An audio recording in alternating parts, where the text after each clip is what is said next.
Schedule 1. And no, I'm not talking about the game. I'm talking about the drugs that have the highest potential for abuse, no accepted medical use, and no safe way to use them under medical supervision. In other words, they're supposed to be the most restricted drugs, completely illegal at the federal level. But in reality, a lot of Schedule 1 drugs have zero business being there, with the most obvious perpetrator being, of course, weed. According to the government, it has a high potential for abuse, no accepted medical use, and no safe way to use it under medical supervision, being seemingly completely oblivious to the whole multi-billion-dollar medical marijuana industry. This classification was amended in 1970 under the Controlled Substance Act, mostly thanks to a delightful mix of political paranoia, cultural bias, and scientific ignorance. Nixon ignored his own commission's recommendation to decriminalize it because why take advice from experts when you can just declare war on drugs and munchies, I guess. Before that, cannabis had already been demonized in the 1930s through racially charged propaganda that associated with jazz magicians, immigrants, and moral decay. Basically, anyone having a good time. Fast forward to today, and you've got dispensaries selling weed with sleek branding and loyalty programs in one state, while in another, someone's still getting arrested for an itsy-bitsy joint. All this because the federal government keeps cannabis, along with many other questionable substances, in the same legal category as heroin. Because apparently, changing laws is so incredibly difficult, you need at least 100 years of prep. But well, in the meantime,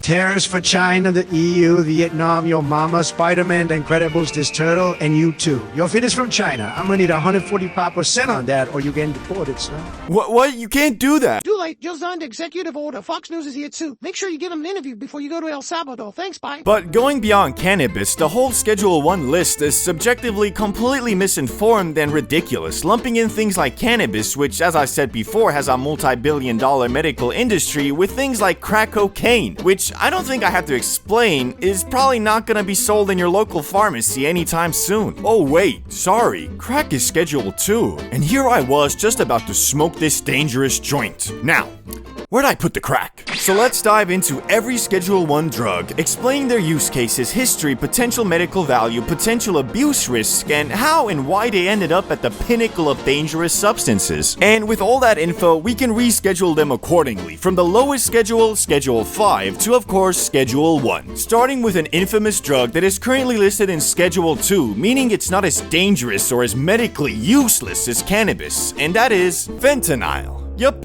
fentanyl, the current antagonist in the war on drugs, is as of 2025, according to the government, still very dangerous, but not as risky as the green plant. But well, it's not as stupid as it might sound initially, because fentanyl does have a very legit medical use case as the ultimate painkiller. Originally developed in the 1960s for people in very serious pain. We're talking just got hit by a bus, diagnosed with stage 4 cancer, and stubbed your toe on the way to the hospital levels of pain. Fentanyl is a synthetic opioid that's about 50 to 100 times stronger than morphine. Yes, 100, because clearly someone thought morphine was always meant to be just a warm-up act. Kinda like my friend Salamander refers to the first J of the day as a warm-up act. Only problem being, dude rolls fatter J's than Snoop Dogg, using most our hard-earned za in the process. If only there was like a nationwide legal way to re-up, or even better, a way to get like a free eighth delivered right to your doorstep. Oh yeah, Bay Smokes is doing just that with their limited time free eighth promotion. Yes, you heard right. Right now, you can get an eighth of your choosing delivered to you nationwide for 100% off. And there's a good chance that after receiving your free eighth, you might want to get some of their other amazing products. And for that, you can even use my code CBDBRO for minus 15% off on all your future orders. To be eligible, all you have to do is be at least 21, go to the pinned comment, pay for shipping, and check it out. But now, back to the video. Medically, it's totally legit. Hospitals love it, anesthesiologists use it, people with cancer use it. The DEA, however, breaks into a cold sweat when they hear the name, because the illicit version is a whole different beast. Tiny amounts of the street-made fentanyl can turn a normal dose of something else into an unintentional nap you don't wake up from. It's legally Schedule 2, which means the government says this stuff is dangerous, but occasionally useful, kinda like chainsaws or your alcoholic uncle's advice. But on the street, it's cut into everything: heroin, pills, cocaine, and probably that one friend's mystery party powder. Dealers use it because it's cheap and potent. Users don't always know they're using it, which is where things go sideways fast. AKA you die, or best case scenario, you wake up critically and cripplingly addicted to the stuff. I would say that having Fent as Schedule 2 makes sense due to the medical use cases, but the thing is, heroin, an opioid weaker than fentanyl, is Schedule 1.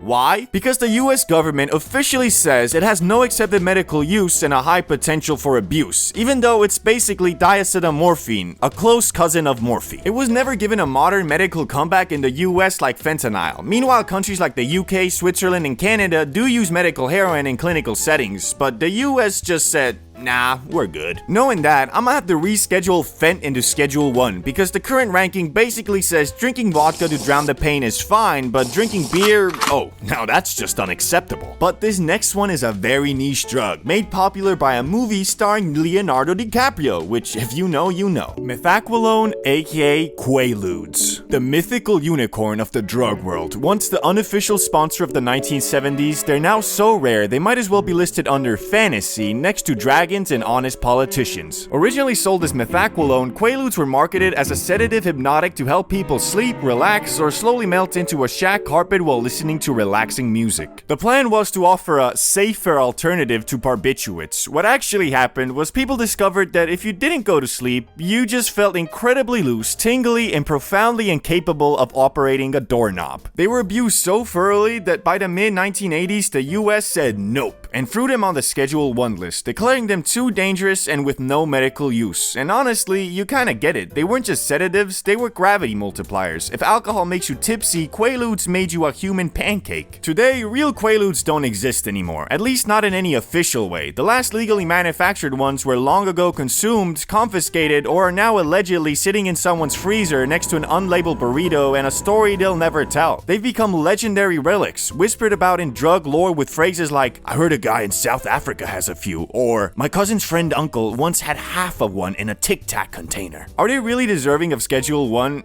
Debatable. Compared to fentanyl, they're basically warm milk, but they do make you forget your limbs exist and occasionally your name, so sure, maybe not CVS material. Still, keeping them in the same category as heroin feels like calling a roller coaster and a plane crash the same experience just because they both involve gravity. So for that, I'm gonna have to reschedule them to Schedule 2, especially because their intended function was to be sleeping pills, just, well, of course they were abused. Now let's circle back to cannabis. I won't stay on this one for too long, as I already explained the stupid reasons weed is on Schedule 1. I guess the real question is, what schedule should they be on? Well, for that, let's explain the definitions of the schedules. Schedule 1, high potential for abuse, no currently accepted medical use in the US, lack of accepted safety even under medical supervision. Schedule 2, high potential for abuse, has accepted medical use with severe restrictions, abuse may lead to severe physical or psychological dependence. Schedule 3, moderate to low potential for physical/psychological dependence, accepted medical use. Schedule 4, low potential for abuse and dependence, widely accepted medical use. And finally, Schedule 5, lowest potential for abuse, mostly for minor pain or cough/diarrhea treatment. Now that we know all that, I think it boils down to Schedule 5 or 4, but because 5 is basically over-the-counter medications like cough syrups with a small amount of codeine in it, I think a safe bet is to put cannabis in Schedule 4, because well, it can still be mentally addictive, and unlike cough syrup, it is also psychoactive. But while we're at it, Xanax is on Schedule 4, and I personally think Xanax should not be in the same schedule as weed, so moving Xans up to Schedule 3 as well. Now let's look at a psychedelic on Schedule 1, and that is of course, mushrooms aka psilocybin. Psilocybin mushrooms are Schedule 1 because the US government took one look at people turning into barefoot philosophers in tie-dye shirts and decided that it was a national emergency. Despite psilocybin showing promise in treating depression, PTSD, addiction, and end-of-life anxiety, it's still labeled as having no currently accepted medical use and a high potential for abuse, even though most people who take it once are emotionally exhausted enough to wait another year before touching it again. The real danger, it seems, wasn't addiction or harm, but the possibility that people might realize their job is meaningless and that trees are actually kind of amazing. Also, back in the 1970s when the Controlled Substance Act was drawn up, the idea of introspective consciousness expansion didn't play well with the whole stay in line, go to work and buy stuff national mood. So now mushrooms sit on the same shelf as heroin, while cocaine cocaine gets to be Schedule 2 because it has accepted medical use as a local anesthetic and possibly because rich people like it. With all that being said, I'm ranking shrooms on Schedule 4 along with weed because however much seeds are gonna be the future currency of the world, bro, hippies try to say it's not addictive, it can be. As I said earlier though, for I'd say about 90% of people, doing it once is emotionally and mentally exhausting enough to literally be put off by it for like a year. But for the other 10%, the feeling of belonging and mental awakening could be something they cling on to. So saying it has zero potential for abuse is just not true. Next one though is like mushroom's chemical cousin, and that is of course LSD.